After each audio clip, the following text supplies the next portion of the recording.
Romo, Suster, Bapak Ibu, sahabat meditator yang terkasih, sungguh suatu anugerah bahwa pada malam hari ini kita berjumpa kembali dalam pembicaraan kita tentang tembok ego, yang malam hari ini adalah pada sesi ketiga ya, setelah kita minggu yang lalu libur. Mudah-mudahan itu sudah semakin membuat kita semakin cerah, semakin lebih bersemangat ya, karena kita cukup punya waktu untuk bisa membaca dari materi kita. Baik Bapak Ibu, jadi pada malam hari ini kita sebenarnya akan membahas tentang proses menemukan diri. Jadi Bapak Ibu mungkin sedikit perlu saya ingin untuk memberikan satu koneksi dulu. Jadi sebelum sesi ketiga ini sebenarnya kita di sesi pertama sudah bersama dengan Ibu VV sudah mengenal tentang apa itu ego, dan pada malam hari ini nanti akan diawali juga, akan lebih dipertegas, akan lebih dicerahkan sedikit tentang ego oleh Bu VV. Kemudian pada seri yang kedua atau sesi kedua oleh Pak Suwarno kita juga sudah mengenal tentang meditasi, mantra, dan semuanya.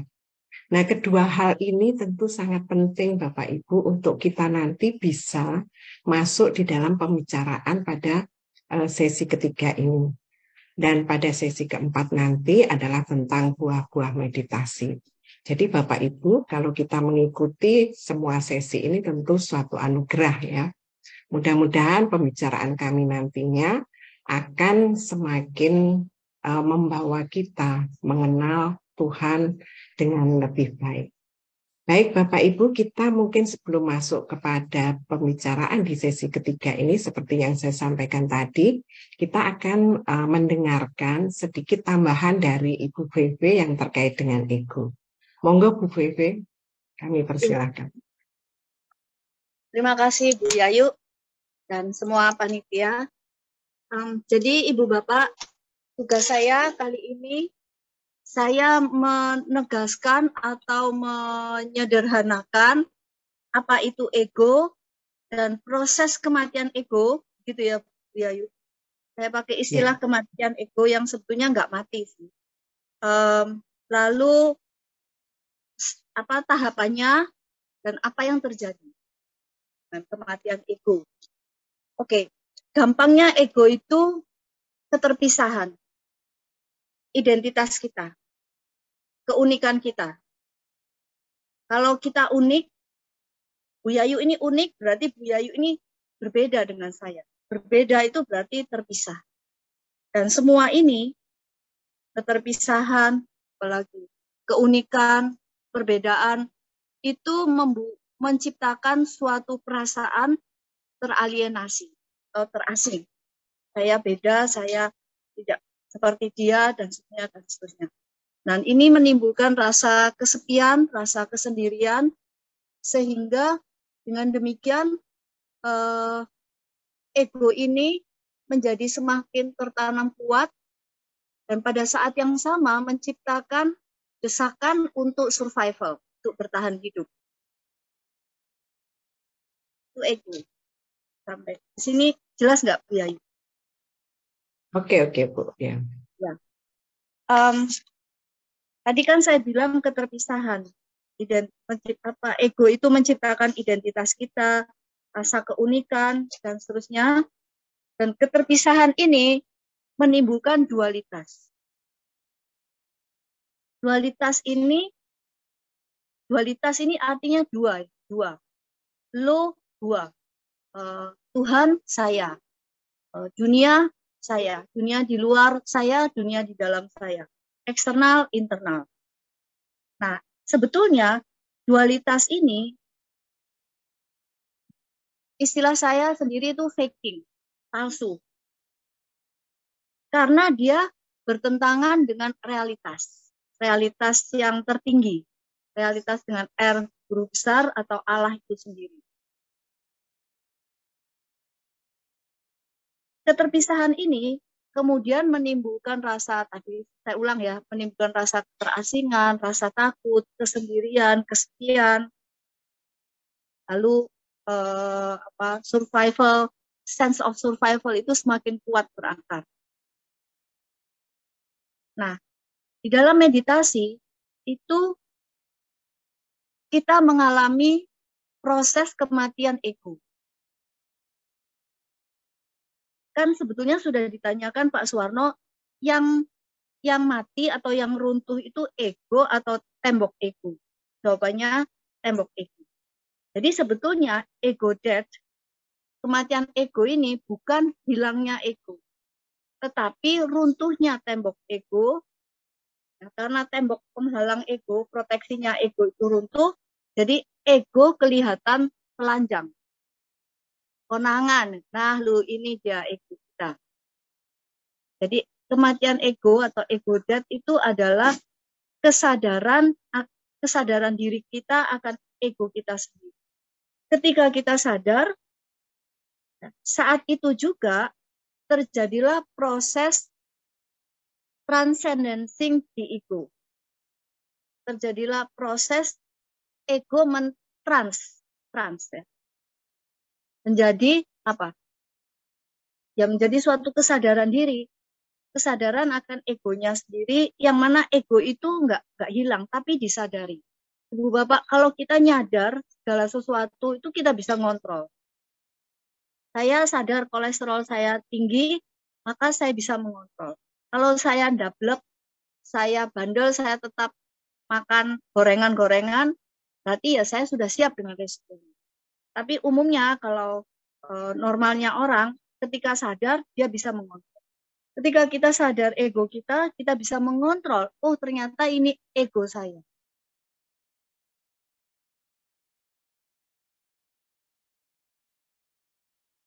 Jadi kematian ego adalah pengalaman mentransendennya ego, mentransendennya juga personal identity.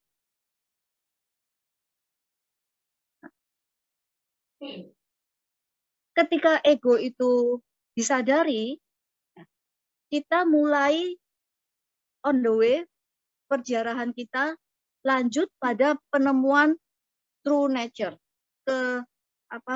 kedirian self kita yang asli. Asli menurut siapa? Tentu saja menurut pencipta. Nah, proses kematian atau kesadaran ego ini ada dua yang dirasakan. Yang pertama itu kita merasakan mendapat pencerahan atau illuminating, dan yang kedua itu perasaan pengalaman penderitaan, tersiksa. Nah, siksaan inilah yang barangkali yang disebut juga the dark night of the soul, jadi malam gelap. Ibu Bapak, ini adalah suatu proses, jadi kesadaran ego atau kematian ego, lalu proses pencerahan, lalu proses malam gelap, ini semua disebut spiritual awakening. Jadi kesadaran spiritual kita atau kebangkitan spiritualitas kita, yang mana perjalanan penjarahan ini berlanjut lagi terus, dan kalau kita memang komit ya, biasanya kalau sudah bangun ya, spiritualitas kita sudah bangun, itu kita hampir nggak mungkin kita ngomong malas meditasi, nggak bisa. Dan itu akan berlanjut terus kepada malam gelap. Malam gelap ini adalah suatu periode ya, di mana kita merasa kesepian, sendirian, terisolasi.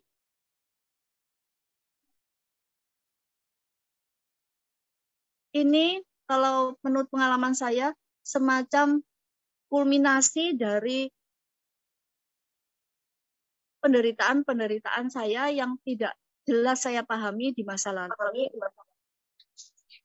Jadi memang harus ada. Jadi nggak apa lupakan entertain ya. Senang-senang, sukacita, bahagia nanti. Nah, setelah malam gelap, bukan setelah, ketika kita berada dalam malam gelap ini, kita ini menjadi seorang spiritual seeker, seorang yang mencari hal-hal yang spiritual. Setelah itu, kita masuk dalam momen yang disebut satori, atau pencerahan yang momentary enlightenment, istilah dari Zen Buddhis. Nah, kemudian setelah itu kita masuk dalam spiritual discernment. Kita tahu arti discernment. Discernment itu apa ya bahasa Indonesianya? Kita bisa memahami yang mana yang palsu, yang mana yang sejati dalam proses spiritualitas. Jadi dalam proses ini, tahapan spiritual discernment ini, Bapak, itu kita nggak lagi mencari hiburan-hiburan. Bahkan kita bisa bertahan dalam kesepian, kesendirian, mungkin dalam kepedihan, kesedihan, dan seterusnya, dan seterusnya. Dan hal itu pun tidak selamanya ya. Ada masa lewat juga, tapi berakhir dengan rasa syukur. Ya. Setelah itu terjadilah dalam diri kita apa yang disebut dekonstruksi. Jadi kita dalam batin kita ini nilai-nilai lama, mungkin super ego itu dibongkar. Lalu kedisiplinan bermeditasi itu bukan lagi jadi beban, tetapi ritual hidup kita sudah jadi bagian dari tubuh kita, bagian dari mental kita.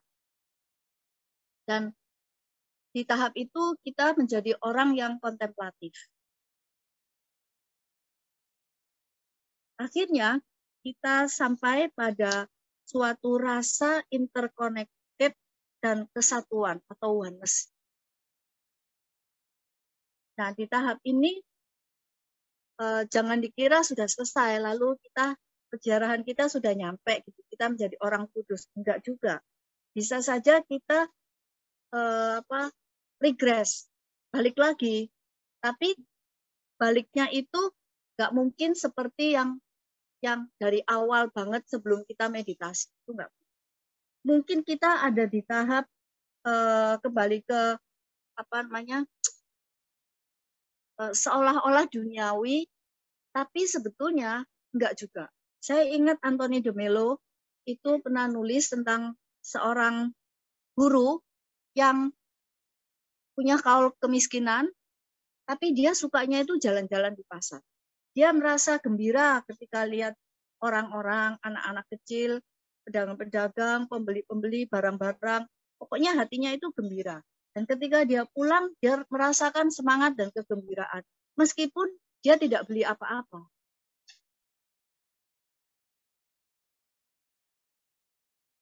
Di dalam tahap ini, sense of interconnected dan oneness ini, kita sudah sangat paham dan sangat sadar dengan ego-ego kita sendiri. Dan anehnya di tahap itu juga, tahap kesadaran ego kita bisa memahami ego orang lain dan kita tidak judgment, tidak menghakimi.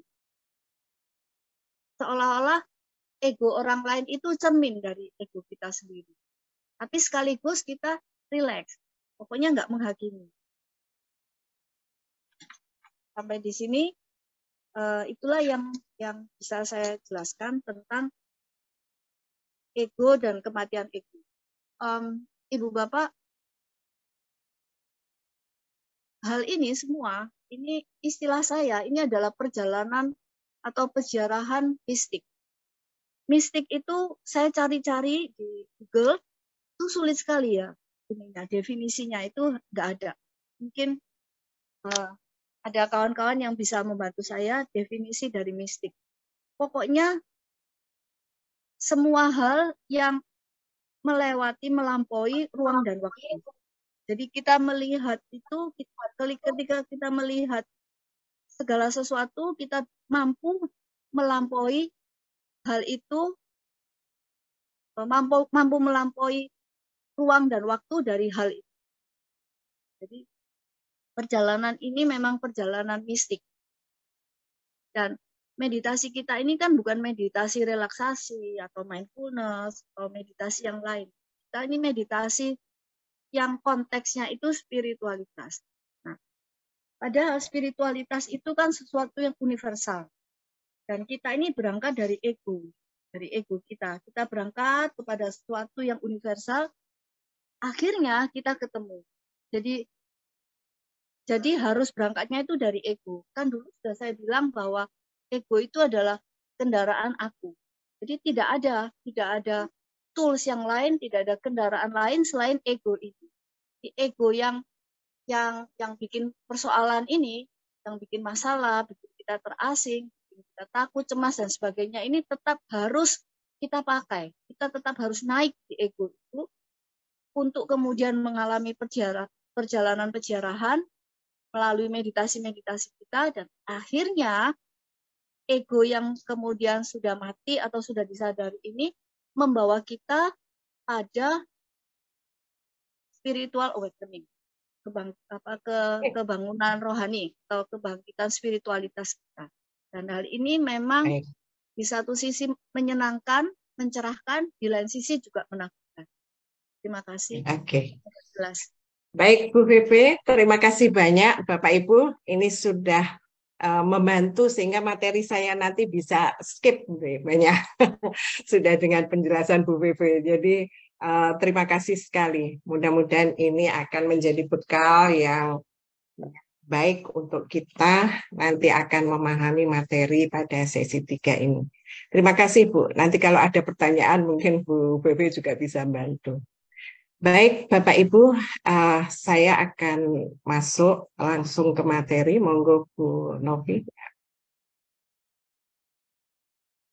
Jadi seperti yang saya sampaikan tadi di awal, Bapak Ibu, next, bahwa pada malam hari ini kita akan membicarakan tentang bagaimana proses menemukan diri sejati. Sebenarnya tadi sudah disampaikan juga oleh Bu Vivi, sehingga mudah-mudahan ini akan menjadi lebih lancar untuk kita pahami.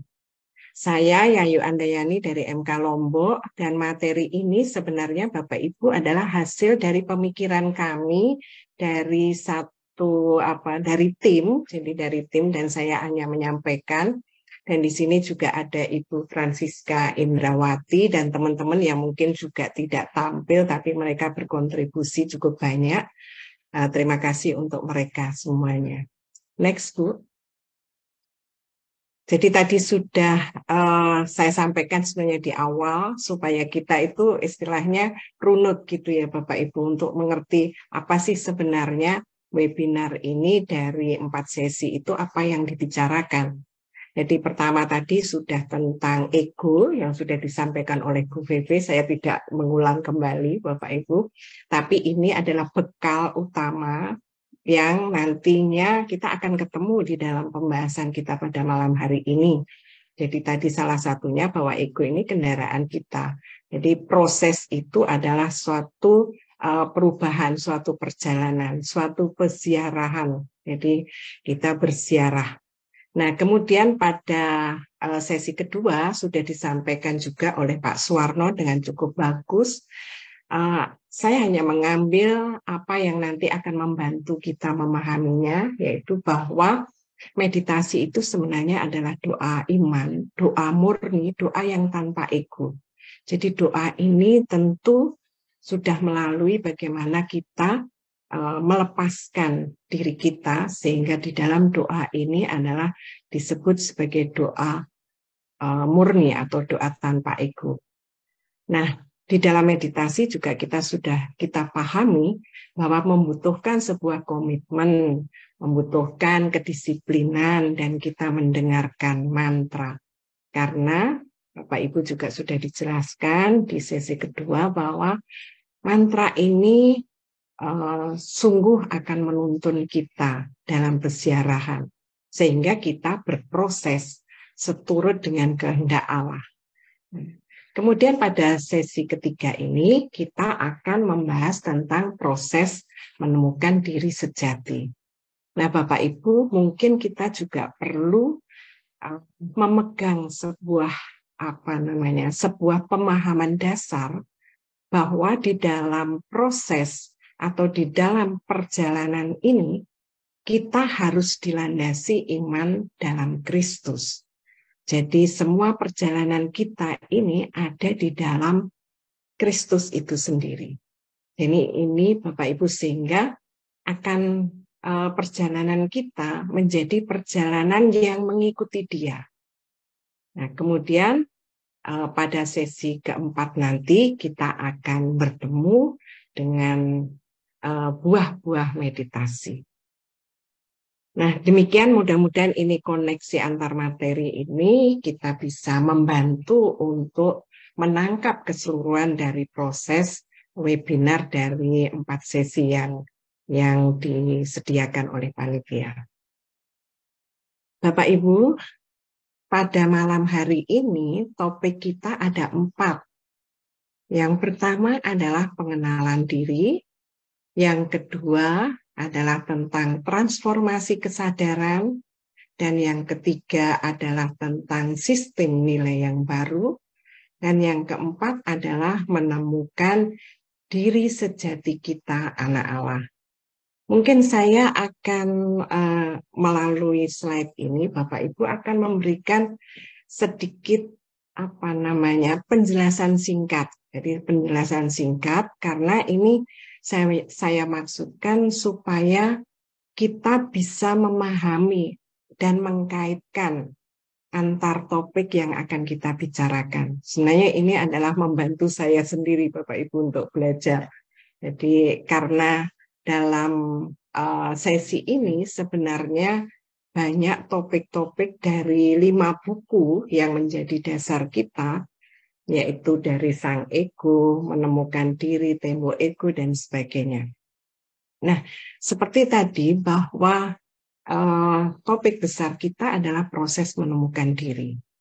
Jadi untuk menemukan diri sejati kita, Bapak Ibu diawali dengan pengenalan diri. Jadi kalau kita tidak mengenal diri kita dengan baik, kita mana mungkin bisa mengenal Allah. Artinya kalau pengenalan diri kita itu cacat, maka kita juga tidak mengenal Allah secara utuh. Nah, dalam proses ini, itu apa yang terjadi sebenarnya? Yaitu terjadinya suatu perubahan, suatu transformasi. Jadi transformasi itu adalah suatu perubahan dari tahap ke tahap. Sehingga di sini tahapan apa sebenarnya yang berubah terhadap kesadaran kita. Nah, ketika kita sampai pada suatu kesadaran yang tadi juga sudah disinggung oleh Bu VP, yaitu kesadaran di mana kesadaran itu akan membawa kita pada sebuah cara pandang baru. Jadi akan membawa kita sebuah cara pandang baru, yaitu suatu sistem nilai yang baru. Ya, tadi juga ada yang disinggung dari contohnya Bu VV. Nah, sistem nilai yang baru ini, cara pandang yang baru ini, akhirnya akan membawa kita untuk mengerti tentang diri sejati kita yang adalah anak Allah. Ya, Bapak Ibu, jadi itu sebenarnya adalah deskripsi singkat terhadap apa yang akan kita bicarakan pada malam hari ini. Mudah-mudahan ini akan membantu kita untuk bisa bersama-sama nanti kita sharing pengalaman tentang itu. Baik Bapak Ibu, kita akan mencoba untuk mengkaji masing-masing topik ini dengan lebih mendalam. Yang pertama adalah pengenalan diri. Saya ambil satu quote dari buku Menemukan Diri 2 yang mengatakan bahwa dan ketika kita mengenal diri kita, pada tingkat yang lebih dalam, kita tahu bahwa kita dikenal. Karena kamu di dalam aku dan aku di dalam kamu, bersama-sama kita membentuk satu orang yang tidak terbagi. Bapak Ibu, pengantar ini menegaskan kepada kita bahwa sesungguhnya kita itu ada di dalam Allah dan Allah ada di dalam kita. Nah, selanjutnya, apa sebenarnya pengenalan diri itu? Nah, Bapak Ibu, kita akan mencoba untuk saya membaginya dalam 3 hal. Pertama adalah, apa sih sebenarnya pengenalan diri itu? Dan dalam proses pengenalan diri itu, apa saja yang menjadi penghalang utama sebenarnya? Lalu, bagaimana cara mengatasinya? Mudah-mudahan ini akan membantu kita untuk semakin memahami tentang hal itu. Baik, yang pertama adalah pengenalan diri itu adalah jalan untuk mengenal Allah. Jadi jalan untuk mengenal Allah. Nah, ini seperti apa yang disampaikan oleh Santo Agustinus. Ketika aku mengenal diriku, maka aku mengenal engkau. Jadi ini jelas ya Bapak Ibu bahwa kita akan mengenal Allah melalui bagaimana cara kita mengenal diri kita. Dan dalam tradisi kontemplatif, bahwa jalan untuk mengenal Allah adalah jalan pengenalan diri. Nah, Bapak Ibu, apakah pengenalan diri ini suatu usaha kita? Usaha, apa istilahnya? Apakah hanya semata-mata oleh usaha kita? Nah, pengenalan diri ini itu muncul dari titik terdalam persatuan kita dengan Kristus. Dan ini adalah karya Roh Kudus. Jadi ini adalah karya Roh Kudus. Jadi Bapak Ibu, dalam proses seperti yang saya sampaikan bahwa perjalanan kita akan senantiasa dipandu oleh Roh Kudus. Dan meditasi tentunya akan menjadi sangat membantu kita untuk bisa bagaimana kita berjalan seturut dengan kehendaknya. Nah, pengenalan diri ini juga tumbuh seiring dengan pengalaman kita dikenal. Pengalaman kita disentuh oleh Tuhan. Dan juga tentang pengalaman-pengalaman kebaikan. Jadi Bapak Ibu, pada saat kita meditasi, kita diubah menjadi diri kita yang sebenarnya.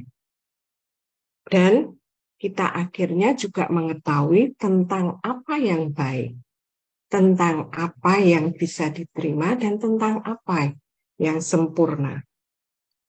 Nah, pengalaman kebaikan ini tentu akan menjadi sumber nilai-nilai.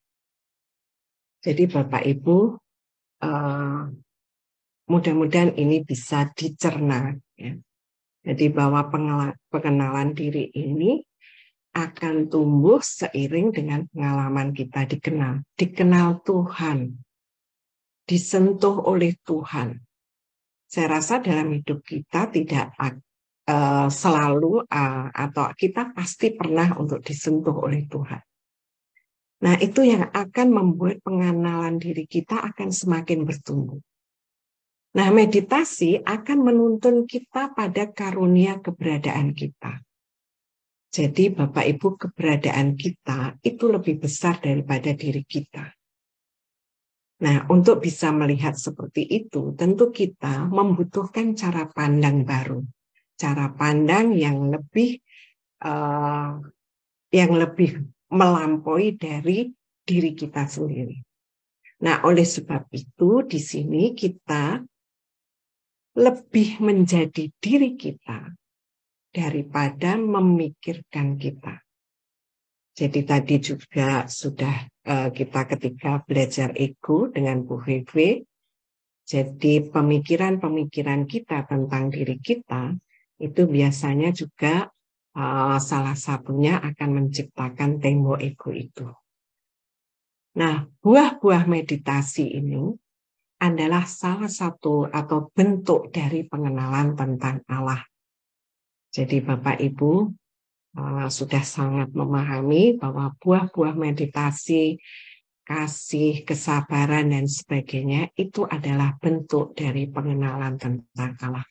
Dengan demikian mungkin Bapak Ibu menjadi lebih bisa mengkoneksikan tentang tadi, yaitu pengalaman kita dikenal, pengalaman kita disentuh, tentu kita sudah bisa merasakannya dalam kehidupan nyata, kehidupan kita sehari-hari. Nah, tetapi Bapak Ibu, ternyata proses untuk mengenal diri sejati kita itu bukanlah suatu proses yang mulus. Jadi ini juga kita rasakan dalam meditasi kita, ternyata tidak sederhana dan tidak mudah. Nah, apa sebenarnya penghalangnya? Sebenarnya pada saat membicarakan tentang ego, sudah banyak tentang apa ego itu, bentuknya, jenisnya, dan sebagainya yang sudah disampaikan di sesi Bu Vivi. Mungkin ini salah satu yang saya angkat di sini adalah apa yang menjadi penghalang. Itu salah satunya adalah dosa atau pengidentifikasian ego yang memisahkan. Jadi seperti tadi yang sudah disampaikan oleh Bu Vivi, bahwa ego itu membuat kita terpisah dari diri sejati kita. Ya. Akibatnya apa? Akibatnya pengenalan diri kita menjadi cacat, karena pengenalan diri kita menjadi egois yang berlebihan. Jadi seperti itu ya. Ini Bapak Ibu, dan ketika pengenalan diri kita itu cacat atau karena ini egois yang berlebihan, itu tidak jarang kita jatuh ke dalam dosa. Nah, gambaran diri kita hasil dari identifikasi ego tadi, itu tentunya tidak menyenangkan. Tadi Bu Vivi sudah memberikan contoh. Kita takut, kita cemas, kita pemarah, kita merasa banyak hal. Ya, jadi ini adalah pengidentifikasian ego yang pada akhirnya itu akan menghambat atau menghalangi kemajuan kita untuk mengenal diri sejati kita. Dan ini memisahkan, jadi memisahkan kita dari diri sejati kita sehingga relasi kita dengan Allah pun menjadi tidak utuh. Jadi ini adalah sebuah penghalang Bapak Ibu. Dan ketika kita mengetahui apa yang paling sering menjadi penghalang perjalanan kita, maka itu akan semakin mudah untuk dicarikan obatnya, seperti tadi Bu Vivi sampaikan. Kalau kita sudah tahu bahwa kita itu kolesterol, maka kalau kita tetap makan gorengan dan sebagainya, kita tahu apa konsekuensinya. Nah, salah satunya Bapak Ibu, agar kita menjadi utuh kembali, kita harus punya keberanian untuk mendobrak pengidentifikasian ego ini. Jadi kemarin di sesi 1 juga sudah disampaikan bagaimana kita menghancurkan cermin, menghancurkan diri palsu kita. Nah, perjalanan mendasar untuk mendobrak pengidentifikasian ego itu dimulai saat kita melangkah untuk bertobat. Jadi Bapak Ibu, ini mudah-mudahan juga menjadi sebuah nilai atau sebuah cara pandang kita yang baru ketika kita mendapat kesempatan untuk bertobat. Jadi pertobatan ini menjadi satu langkah yang besar untuk mendobrak tentang pengidentifikasian ego yang menjadi penghalang kita untuk menjadi utuh. Nah, lalu bagaimana untuk mengatasinya, Bapak Ibu? Jadi salah satunya adalah, tadi itu sudah selain bertobat adalah satu langkah penting dalam cara kita untuk mendobrak pengidentifikasian diri kita yang seringkali membawa kita juga jatuh di dalam dosa. Nah, ini penting karena di situ ada doa. Jadi meditasi sebagaimana sudah kita pahami bersama bahwa meditasi itu adalah sebuah doa tanpa ego. Jadi melalui pertobatan itu kita belajar untuk apa istilahnya? Kehilangan diri kita. Kita akan melihat diri kita yang sebenarnya. Dan melalui doa ini, doa yang tanpa ego ini akan memusatkan kembali dari ego ke diri sejati kita. Nah, meditasi ini akan membantu kita dengan iman dalam Kristus untuk melumpuhkan ego itu sehingga relasi kita dengan Allah menjadi utuh. Nah, agar kita menjadi utuh, maka relasi kita ini, jadi setelah kita mampu melumpuhkan ego kita, tentu ini Bapak Ibu sebuah rahmat. Jadi bukan hanya usaha kita, tapi ini adalah sebuah rahmat. Nah, apa yang terjadi? Maka ketika relasi kita dengan Allah menjadi utuh, maka relasi kita dengan yang lain itu juga akan semakin baik. Karena relasi kita dengan orang lain, relasi kita dengan alam sekitarnya, dengan lingkungan kita, ini semua terhubung dengan relasi kita dengan Allah. Jadi Bapak Ibu, dan sekali lagi bahwa proses ini, karya Roh Kudus ini adalah karya kasih yang membimbing kita menuju kepada kebebasan. Jadi bebas dari cengkeraman ego kita. Nah, itu tentang pengenalan diri. Nah, seperti tadi sudah saya sampaikan di awal, apa sesungguhnya yang terjadi yang membawa kita sampai kepada kita bisa mengenal diri kita, diri sejati kita. Nah, di situ terdapat satu proses, satu perubahan tentang kesadaran. Nah, meditasi adalah transformasi kesadaran, di mana kita berjumpa dengan seorang pemandu, yaitu Roh Kristus yang membawa kita pada dimensi perluasan tak terbatas. Bapak Ibu, mungkin ini ada istilah-istilah yang banyak ya Bapak Ibu. Mungkin nanti kita setelah pada sesi akhir kita akan bisa juga memahami perluasan yang tak terbatas. Itu perluasan yang seperti apa? Karena perluasan yang tak terbatas ini juga terkait dengan cara pandang kita. Baik, Bapak Ibu, kita akan mencoba untuk melihat transformasi kesadaran ini, yaitu melalui tingkat-tingkat kesadaran. Di dalam buku yang kita baca, ada 4 tingkatan kesadaran. Yang pertama adalah kesadaran pikiran. Kesadaran pikiran ini artinya kita itu masih lekat dengan pikiran-pikiran. Baik itu pikiran-pikiran yang positif, bahkan pikiran-pikiran yang kreatif. Ya. pikiran yang negatif juga.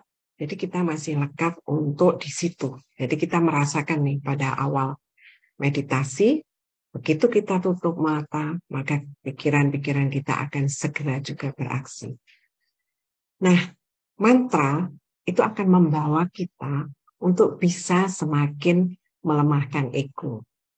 Nah, tetapi mantra ini juga akan membawa kita ke tingkat kesadaran yang lebih tinggi, yaitu kesadaran psikologis.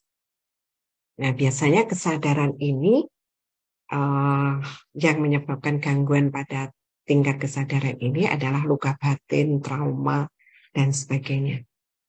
Jadi, ini pun dengan cara meditasi, melalui mantra, dan melalui rahmat, maka kita akan bisa melampaui tingkat kesadaran ini.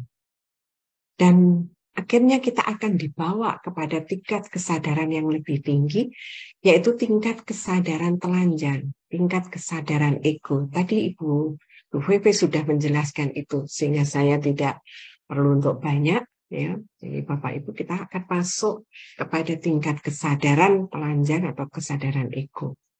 Dan ketika kita bisa melampauinya berdasarkan rahmat Tuhan, maka kita akan masuk ke dalam kesadaran roh, yaitu kesadaran pada kesadaran Kristus yang bangkit, di mana di situ ada sukacita dan ada kesatuan.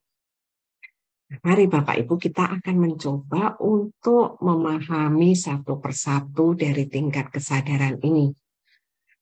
Yang pertama tadi adalah kesadaran pikiran. Jadi tadi sudah saya sampaikan bahwa Bapak Ibu, kita mengalami, entah kita itu baru bermeditasi, sebulan, setahun, ataupun sudah bertahun-tahun, pasti ini tetap kita akan mengalami. Bahwa saat kita mulai bermeditasi, maka pikiran kita makin berseliweran, makin heboh. Ya. Karena apa? Karena pada dasarnya ego itu tidak menyukai perubahan, sehingga dia mulailah mengadakan perlawanan, yang itu disebut sebagai distraksi. Jadi Bapak Ibu lihat gambar yang di atas itu ada tarik-menarik. Jadi ketika kita meditasi, kita akan masuk ke heningan, kita akan melalui perjalanan, tetapi ego ini akan mengadakan perlawanan, dia akan menarik terus. Dan kalau kita terbawa tentang itu, maka pelanturan-pelanturan itu akan semakin kuat.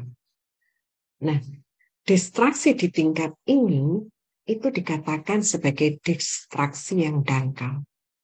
Karena ini disebabkan oleh pemikiran, imajinasi, gagasan, gambaran tentang kita, pikiran tentang aku. Jadi ini lebih kepada misalnya, oh ya saat meditasi kita ingat, saya mau nelpon orang, atau oh ya saya mau ada tugas nih yang harus saya kerjakan, seharusnya saya mengerjakan tugas ini atau apa. Jadi di situ akan akan muncul. Jadi akan muncul ego yang didasarkan kepada sesuatu yang akan kita lakukan. Mungkin juga sesuatu yang kita rencanakan. Nanti nih mau liburan, kita mau kemana. Itu akan terbawa di dalam pikiran kita.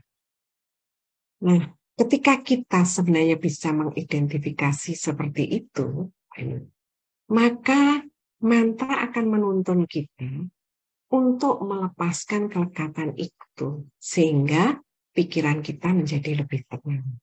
Ini juga di MP3 sebenarnya itu juga sudah dibahas Bapak Ibu. Jadi bagaimana cara kita supaya pikiran kita menjadi tenang. Jadi kalau kita bisa pada saat pengalaman kita meditasi, kita itu sering misalnya yang muncul adalah sering bahwa kita mikirkan tugas kita besok apa ya, oh kita mau apa ya. Nah, ketika itu muncul dan kita mengenali itu, maka kita akan lebih mudah untuk bisa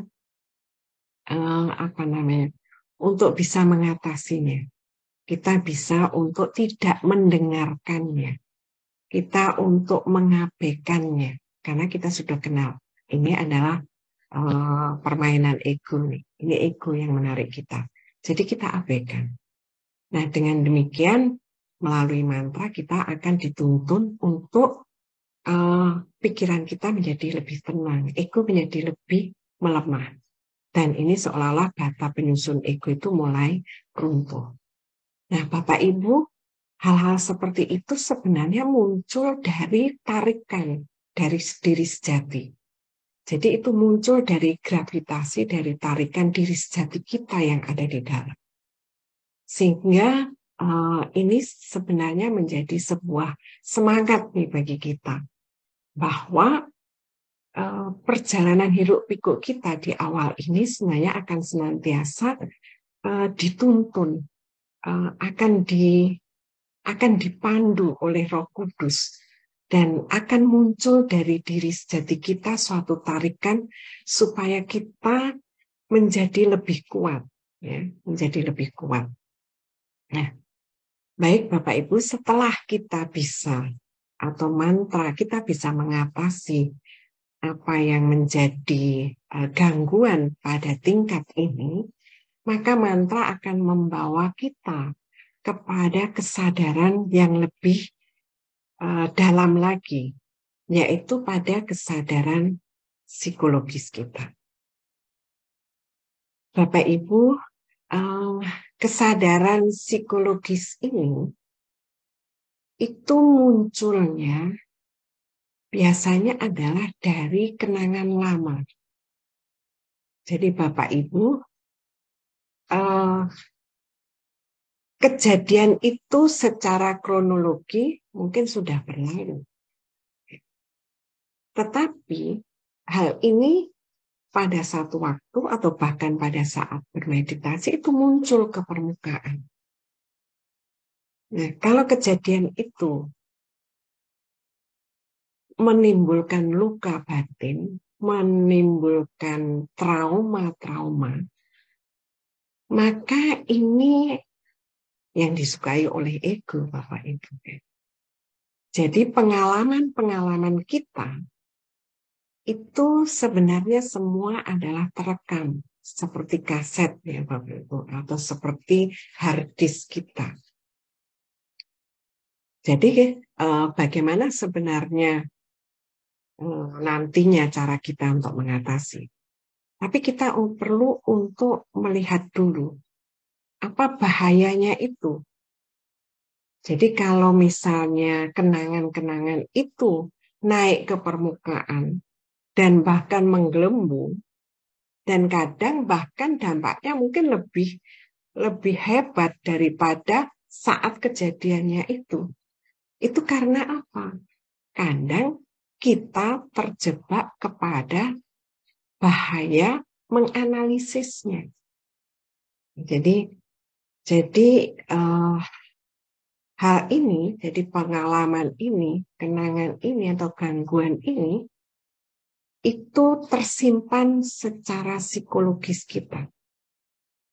Jadi apa bahayanya tadi adalah kalau kita menganalisis. Jadi misalnya kita itu disakiti oleh orang, atau kita merasa bahwa kita tuh nggak dihargai oleh keluarga kita atau lingkungan kerja kita kita kurang dihargai sehingga kita menjadi kecewa. Nah, ketika itu muncul di permukaan, maka kita akan menganalisisnya dan kemungkinan juga pada saat menganalisisnya kita akan timbul suatu pertahanan diri. Jadi kita sudah begini loh, kenapa kita tidak dihargai? Nah, itu Bapak Ibu, satu yang mungkin perlu kita sadari bahwa hal itu bisa saja terjadi pada diri kita. Lalu bagaimana cara kita untuk mengatasinya?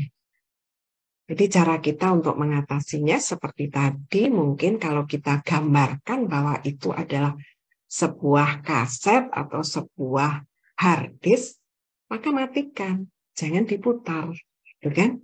Jadi simpelnya adalah seperti itu. Jadi ketika itu muncul, kita jangan terdorong untuk menganalisisnya. Kita matikan itu, tidak mendengarkan itu. Nah, tentu hal ini sangat membantu atau sangat dibantu oleh mantra. Ya, dengan demikian secara perlahan-lahan seperti apa yang sudah disampaikan pada sesi kedua oleh Pak Suwarno, bahwa mantra ini juga membukakan kekuatan penyembuhan diri kita oleh Roh Kudus. Nah, Bapak Ibu, tentu kita akan mengenali sendiri bagaimana sebenarnya kekuatan distraksi ini pada diri kita. Tetapi ketika kita tekun, kita terus bermeditasi dan mengucapkan mantra, maka karya Roh Kudus itu tentu akan menjadi nyata. Dan ini adalah sebuah rahmat. Nah, ketika kita sampai kepada kesadaran ini, Bapak Ibu, jadi sebelum kita masuk kepada kesadaran yang ketiga, yaitu kesadaran telanjang atau kesadaran ego, kesadaran tingkat pertama tadi, kesadaran pikiran dan kesadaran psikologis, itu sebenarnya adalah pengetahuan tentang diri kita. Jadi kesadaran pikiran, jadi kita mengenal tentang apa sih yang kita pikirkan, gitu ya, pikiran-pikiran kita yang sesaat, keinginan kita, kemudian kenangan-kenangan kita, apa yang terjadi dalam diri kita dan bagaimana cara kita melalui. Nah, jadi kesadaran tingkat pertama dan tingkat kedua itu sebenarnya adalah pengetahuan tentang diri. Nah, sekarang kita masuk kepada kesadaran yang ketiga. Jadi Bapak Ibu, ini kita dibawa pada sesuatu yang seolah-olah kita terbentur pada suatu tembok. Jadi perjalanan kita untuk mengenal diri kita, diri sejati kita ini terbentur atau terhalang oleh sebuah tembok, yaitu sebuah kesadaran ego, sebuah pemikiran tentang aku. Jadi tadi tuh Bu Feve sudah menjelaskan ini ya Bapak Ibu. Jadi saya tidak mengulang kembali. Jadi ini adalah pada tingkatan di mana kita seolah-olah terbentur pada suatu tembok. Tembok yang disebabkan oleh kesadaran ego kita. Nah, kalau kita lihat gambar di samping Bapak Ibu, jadi pada tingkat ini, yaitu tingkat di mana waktu tembok itu belum terbuka, yaitu suatu keadaan di mana kita mengalami penderitaan eksistensi. Ini tadi juga disinggung oleh Bu Feve ya. Jadi kita mengalami suatu penderitaan eksistensi karena kita kesadaran ego, pemikiran tentang ego. Dan ini mungkin tanpa kita mungkin ini tanpa kita sadari, kadang pemikiran tentang aku ini seperti apa, tentang aku yang harus bagaimana. Nah, ini secara secara tidak kita sadari akan semakin menumpuk tembok-tembok itu. Ya, jadi ini akan semakin menumpuk tembok-tembok itu. Dan akhirnya sebenarnya hal ini akan menyebabkan kita mengalami suatu penderitaan eksistensi. Jadi misalnya begini Bapak Ibu ya, kita itu merasa bahwa diri kita itu orang yang murah hati. Misalnya gitu. Kita sudah menciptakan diri kita itu orang yang murah hati. Kita sudah melakukan yang menurut diri kita itu adalah tentang nilai murah hati yang kita ciptakan. Nah, ketika ada orang lain mengatakan bahwa kita bukan orang yang murah hati. Karena ketika kita ingin memberikan bantuan orang lain, itu kita expose misalnya begitu, supaya orang lain tahu, supaya citra kita itu sebagai orang yang murah hati itu terbentuk. Nah, ketika orang mengatakan bahwa kita bukan orang yang murah hati, kita akan marah. Orang marah itu sebenarnya kan orang menderita ya Bapak Ibu. Jadi kita marah, kita cemas. Mungkin ada satu lagi juga, ini pengalaman barangkali Bapak Ibu. Karena kita menciptakan diri kita bahwa kita itu orang yang sangat religius misalnya begitu. Nah, ketika kita mengaku dosa, misalnya Bapak, kita sampaikan ke Romo itu tidak semua. Karena kita takut nih kalau ketahuan bahwa kita itu seperti ini. Nah, jadi ketakutan-ketakutan itu, Bapak Ibu. Dan itu sebenarnya tidak membawa kita pada pembebasan. Jadi itu mungkin salah satu yang menjadi, yang saya katakan tadi adalah tembok-tembok. Dan bahayanya kalau itu makin menumpuk, makin kita tumpuk, makin banyak penciptaan diri kita itu makin banyak. Tentu untuk mengalami ini, Bapak Ibu perlu rahmat. Ya. Jadi untuk bisa mengalami ini adalah perlu rahmat. Rahmat itu, jadi kita sudah sadari bahwa ketika kita meditasi, seturut waktunya Tuhan, mantra itu akan membantu kita untuk melampaui halangan ini. Nah, jadi Bapak Ibu, seperti gambar di samping, jadi ketika rahmat itu kita terima, maka tembok bata itu akan makin runtuh, akan semakin runtuh, dan ketika tembok itu terbuka, maka kita bisa melihat sisi lain dari tembok itu. Jadi kita akan bisa melihat sisi lain dari tembok itu. Jadi bukan hanya penderitaan kita, penderitaan eksistensi kita tadi, tapi kita akan melihat sisi lain dari tembok itu. Dan oleh sebab itu, Bapak Ibu, ego ini juga penting. Karena ego ini, melalui ego ini, kita juga bisa melihat sisi lain dari tembok itu. Nah, kita akan mulai masuk ke dalam pengenalan Kristus secara lebih pribadi, secara lebih intim. Kita melihat, oh ternyata di sisi sana kita menemukan siapa Bapak Ibu. Ya, menemukan apa yang sekarang kita sedang perjalanan kita untuk menemukan diri sejati kita. Nah, selanjutnya Bapak Ibu, jadi seperti tadi, pada saat kita sudah bisa melampaui tembok itu, maka kita dibawa kepada satu dimensi roh, yaitu suatu kesatuan yang utuh. Seperti apa yang disampaikan oleh Santo Paulus, bahwa di mana ada roh, di situ ada kesatuan. Nah, seturut kehendak Allah, maka kita akan berjumpa dengan pribadi Yesus, yaitu Kristus batiniah kita, dan dapat mengenali kehadiran Kristus yang bangkit, yaitu Kristus yang ada di dalam diri kita. Ini adalah rahmat.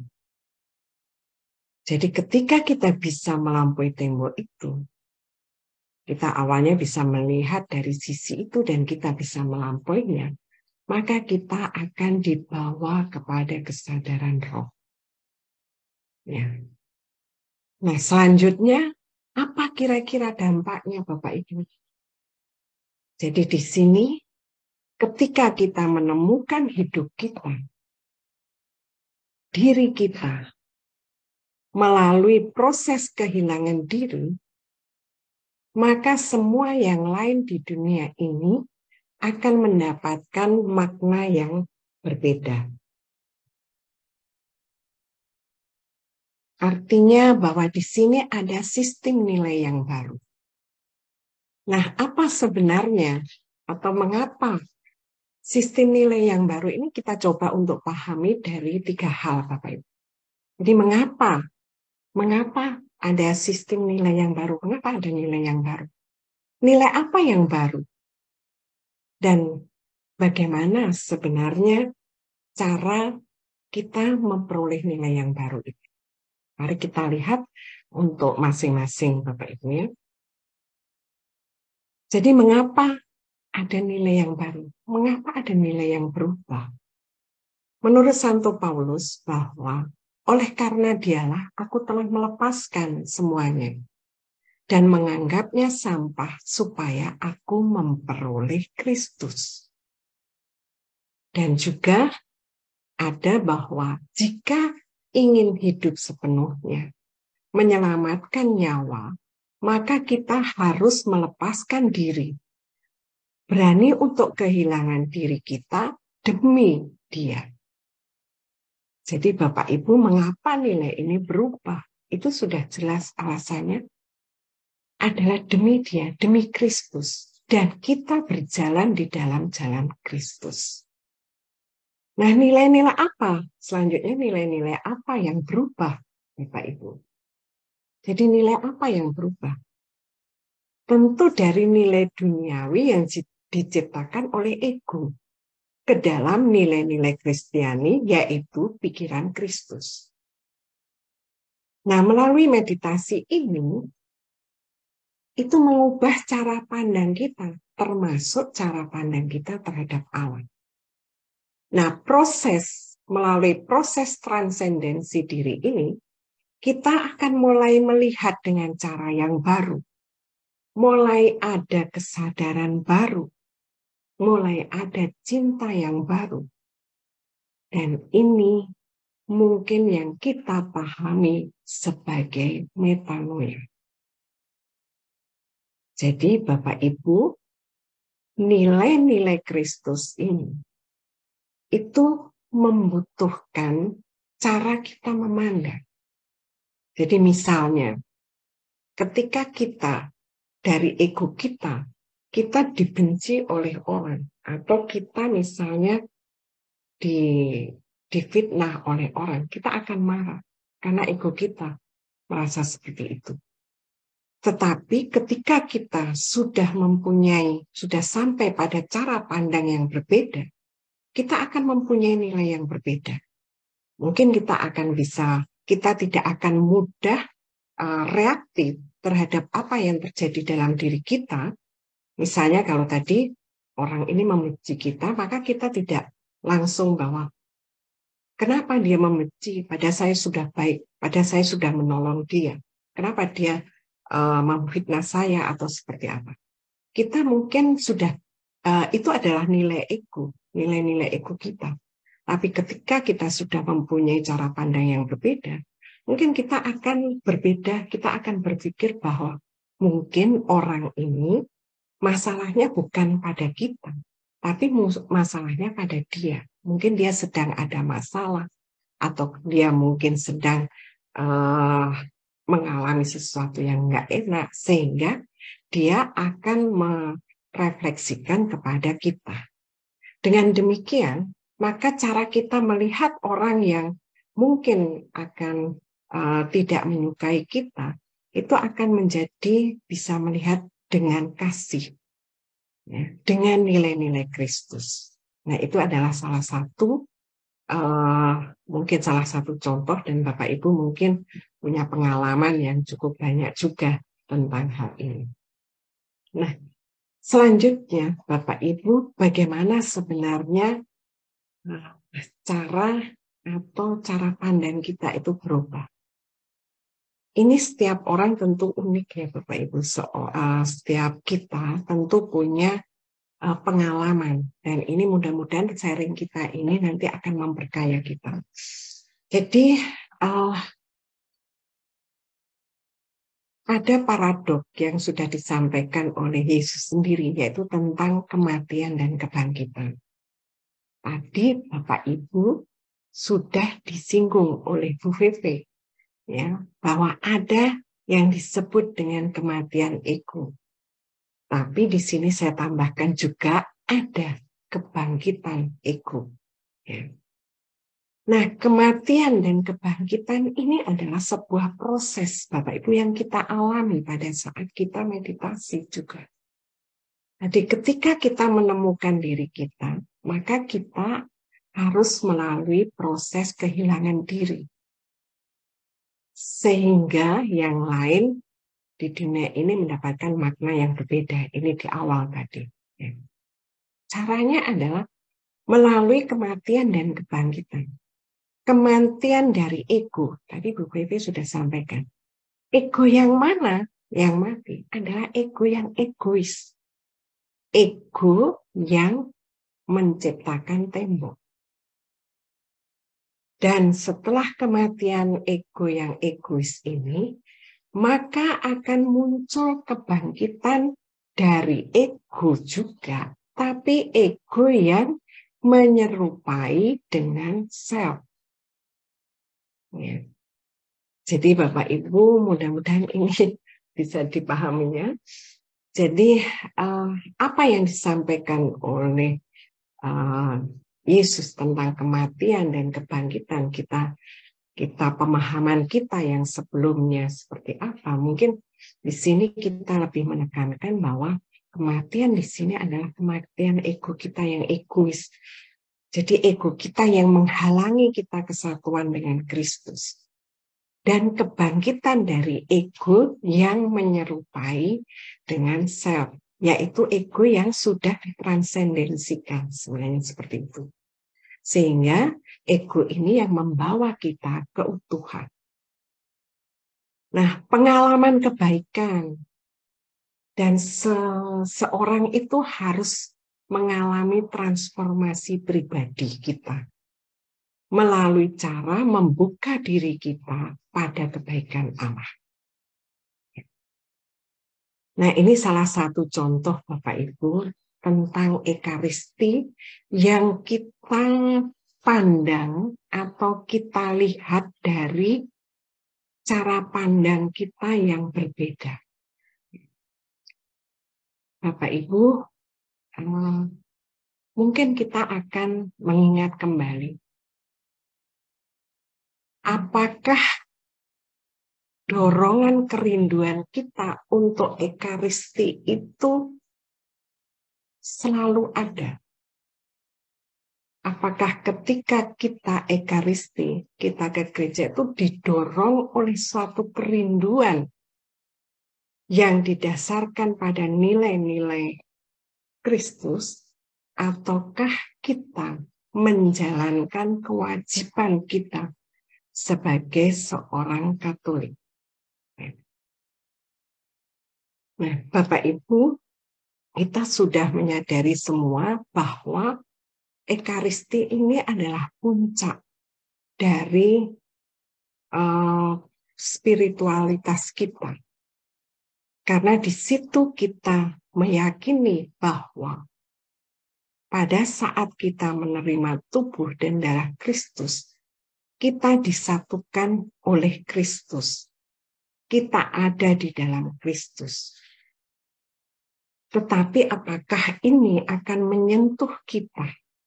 Menyentuh kesadaran kita? Mungkin ini sedikit sharing mungkin Bapak Ibu ya. Jadi ketika kita menerima, inilah tubuh,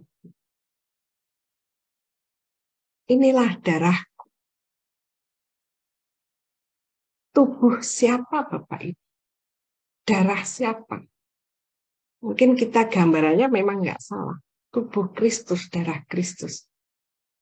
Lalu kita sendiri apa memaknainya? Jadi Bapak Ibu sebenarnya kesatuan kita, kesadaran kita bahwa dalam Ekaristi itu adalah kita disatukan dengan Kristus. Itu perlu kita lihat dengan cara pandang yang berbeda. Inilah tubuh. Ini tubuh Yayu. Ini tubuh Yayu. Ini tubuh Yayu. Apa yang kita rasakan? Bahwa di dalam titik itu, kita menyadari bahwa Kristus ada di dalam diri kita. Dan melalui tubuh kita, kita membawa misi Kristus di dunia ini. Jadi ketika kita menerima hosti, inilah tubuh Kristus. Ini tubuh Yayu yang membawa misi dari misi Kristus ke dalam dunia ini. Begitu luar biasa sebenarnya Bapak Ibu. Kalau misalnya itu menjadi kesadaran kita, maka betapa kita dalam menjalankan kehidupan kita, tubuh kita, darah kita, semuanya adalah darah Kristus. Semuanya harus bisa membawa kabar sukacita, harus membawa nilai-nilai Kristus yang bangkit. Nah, mudah-mudahan nanti Bapak Ibu punya sharing pengalaman tentang hal itu. Baik Bapak Ibu, jadi itu adalah bagaimana cara kita untuk menemukan nilai-nilai yang baru, sistem nilai yang baru. Nah, pada akhirnya kita akan sampai kepada bagaimana menemukan diri sejati kita. Ya, jadi Bapak Ibu, setiap orang yang mau mengikut aku, ia harus menyangkal dirinya, memikul salibnya, dan mengikut aku. Karena barang siapa mau menyelamatkan nyawanya, ia akan kehilangan nyawanya. Perikop ini sudah sangat sering kita dengarkan ya Bapak Ibu. Mari kita lihat bagaimana sebenarnya makna dari menemukan diri ini. Bapak Ibu, tadi kita sudah melihat dari awal sampai pada topik ini. Jadi menemukan diri ini itu harus mulai dari kehilangan diri. Sehingga kita tidak fokus pada diri kita, tapi kita fokus kepada orang lain. Nah, fokus kita kepada orang lain ini, Bapak Ibu, membutuhkan sebuah komitmen. Jadi membutuhkan sebuah keputusan.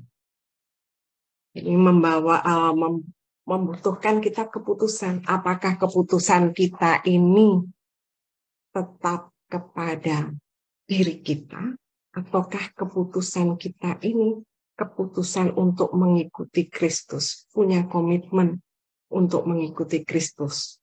Dengan demikian kita akan menemukan diri kita, diri sejati kita. Ya. Dan melalui keheningan, maka diri kita itu akan muncul. Diri sejati kita akan menjadi penuntun kita dalam proses kehidupan kita. Next, Bu.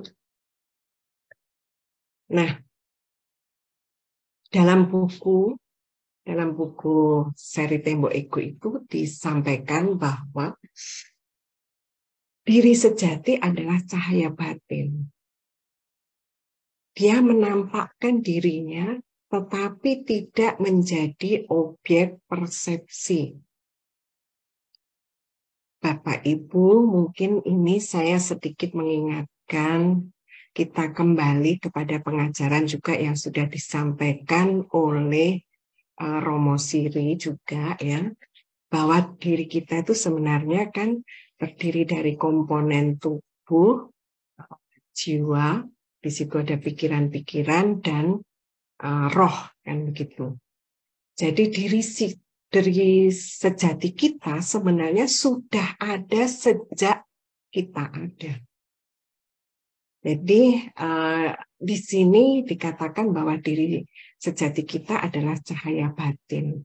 Mungkin kalau tadi kita ingat dalam perjalanan kita transformasi kesadaran, jadi akan ada ketika kita mengalami distraksi, maka ada satu dorongan, suatu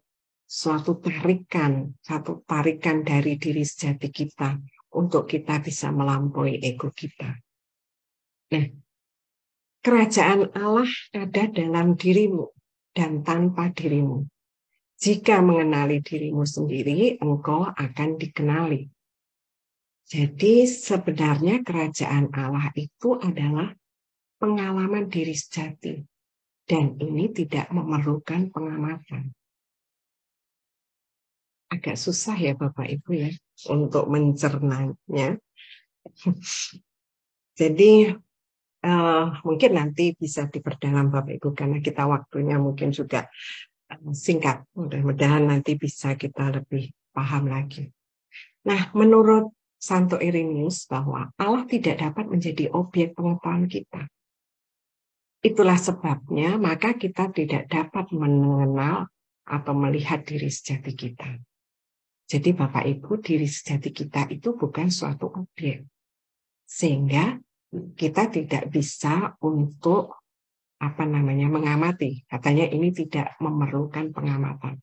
Tapi dia hadir. Adanya diri sejati kita itu akan terwujud di dalam aktivitas kita. Jadi akan nampak dalam aktivitas kita. Nah, yang terakhir adalah Bapak Ibu, ini realitas yang paling dasar adalah bahwa diri sejati kita adalah seorang anak, yaitu anak Allah itu sendiri.